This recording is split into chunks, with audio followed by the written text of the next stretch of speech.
right, guys. Without further ado, are we ready for the man of the hour? Yeah? Ladies and gentlemen, please welcome to the stage, Ronan Hirschberg! I'm a Jew from Kentucky, which I don't recommend anyone doing. Don't do it. And I live in New York now, and no one in New York thinks Jews live anywhere else. Every time I tell people I'm a Jew from Kentucky, they're like, how did a Jew end up in Kentucky, huh? I thought all the Jews were here, hey! And I'm like, well, when my grandpa left Europe before the Holocaust, he wasn't very picky. That's how. He wasn't like, I don't know, Auschwitz or Louisville, let me think about it. On the one hand, good to know. I started comedy in Kentucky, and it wasn't always great. I did a lot of shit gigs. I once performed at a prison where halfway through, 5 inmates walked out. Yeah, it's very upsetting. Because you know they're just going back to their fucking cell. There's not another room with midnight bowling or laser tag. Those inmates heard my jokes and they're like, you know what? I'd rather be alone with a murderer right now. That was their thought process. I get stabbed so quickly in prison because I have a terrible fucking snoring problem. I got a bad one. So I went to the doctor and it turns out I have sleep apnea, which if you don't know what that is, that's a medical condition where you're so out of shape that sleep is just a little too much exercise for you. That's where I'm at in my life. I am not ready for the intense workout of lying in my bed for 8 hours. I'm falling apart. I'm 35, it's all just going downhill. My doctor told me I had fatty liver disease this year. Anyone else have a disease that sounds like your physician's making fun of you? I'm afraid to go back. I'm gonna go back, find out I have man-tit diabetes. Well, we looked at a chart. I believe you have little bitch scoliosis. What are you, fucking roasting me?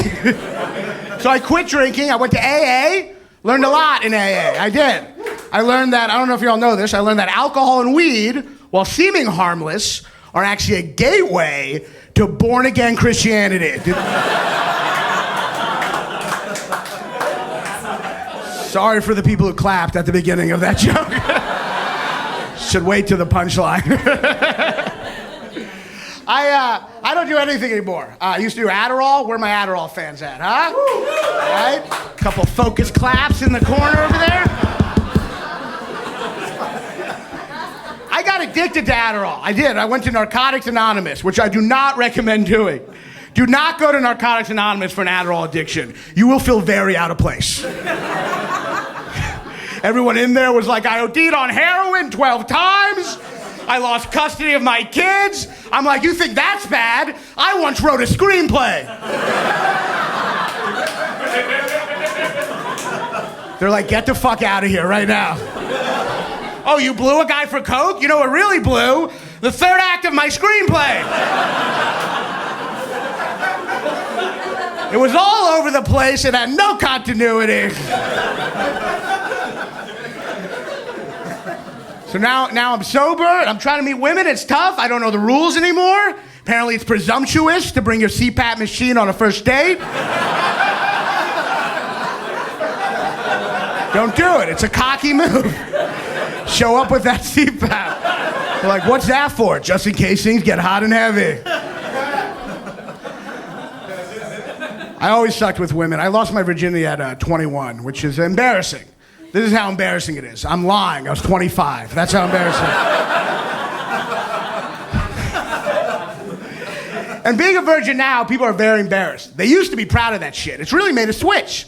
It has. Jesus' mother was so proud about being a virgin, she had it in her name. That's how she introduced herself. That's how she was like, hi, I'm the Virgin Mary. And you just be like, I'm bisexual Phil. What are we doing?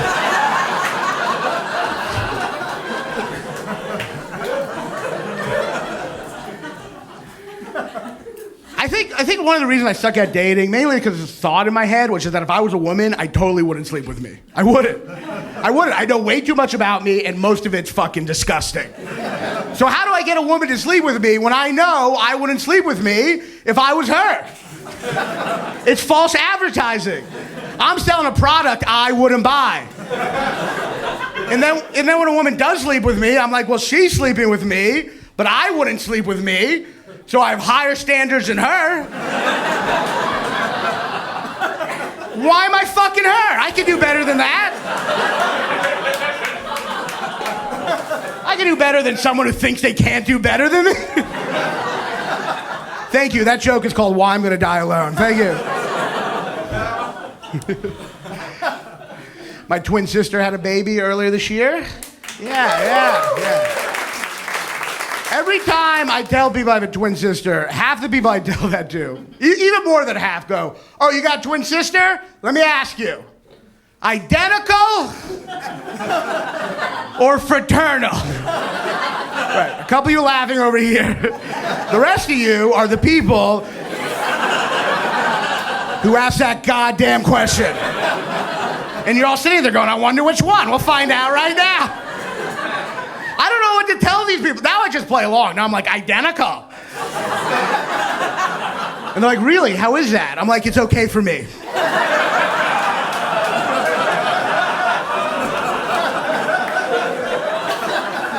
It's not great for her. Because she's a girl, but she looks like an Israeli John Belushi. It's hard for her to go on dates.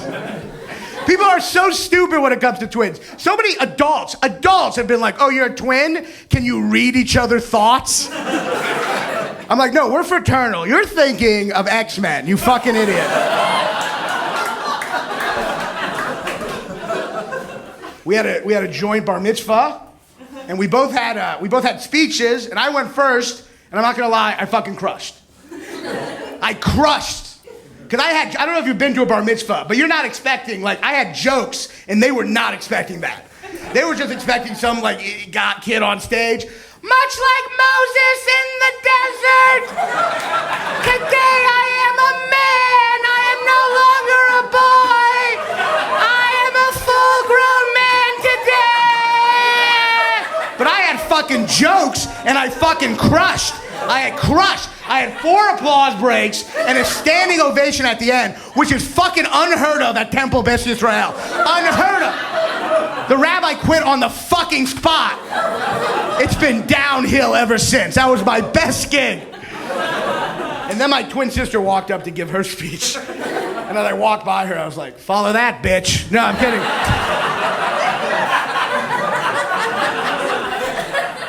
I didn't say that, but she could not follow me.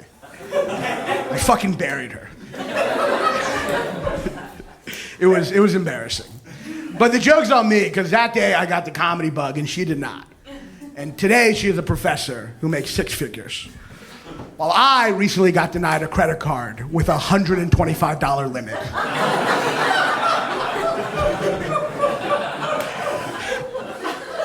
I recently visited her. I visited my mom. My mom is originally from New York. She's very shrill and loud. Yeah. And when I was visiting her, I just hear her yell from outside one day.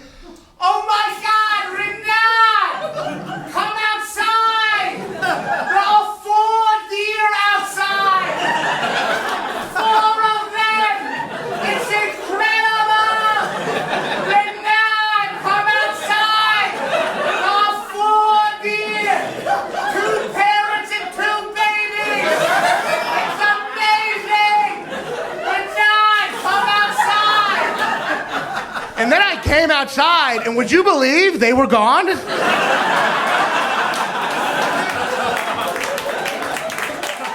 Yeah. Something must have startled them. Well, one was still there. He had died of a heart attack, and he was lying. My mom is great. My mom has never gotten a movie title correct in her life.